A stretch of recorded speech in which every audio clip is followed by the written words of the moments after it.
particular format for both saving data and for moving data around, sharing data, doing imports and exports. And PowerShell will allow you to save pipeline object data in the XML format. XML, probably already know this, but we just hit it, extensible markup language. And again, this is kind of the de facto standard now. It's kind of taken the place of what comma separated values used to be. We'll talk about that later on in the course. But we can simply use the export-CLI XML commandlet and pipe our data results to this commandlet, and it will write it out there in XML format. And then we can very easily read our XML data that we've written by using the import CLI XML commandlet. Let's take a look at these so that you'll see how they're looking and the results that you get back from these. So I'm going to call GCI, that's the alias for get child item, and I'm just going to pipe the results of that to export CLI XML, and then I'm going to tell it where to put the file. Let's put it at the XML test.xml location, so we're going to put it at the root of the C drive in a file called xmltest.xml.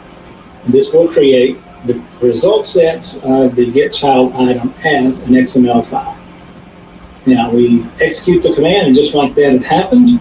And so we will tab out to our C drive, see if we have to refresh to find this. And nope, there it is. We could refresh if it wasn't there.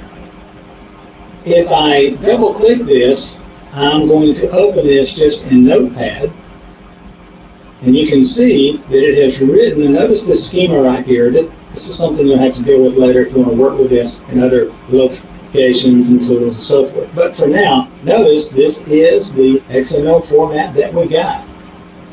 Pretty cool stuff. All that was written for you, it was all generated. And so now we save that out there, and what happens if we ever want to read that?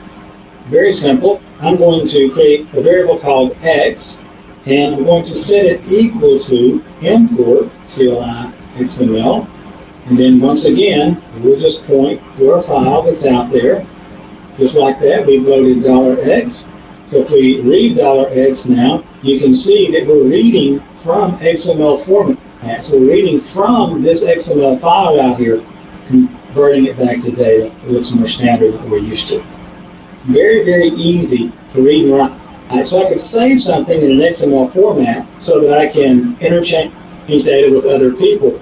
But then when I get ready to use it here, I could pipe this import CLI XML data back into a Notepad or somewhere else, or use it to loop through it and work with the data, use regular expressions, whatever I want to do.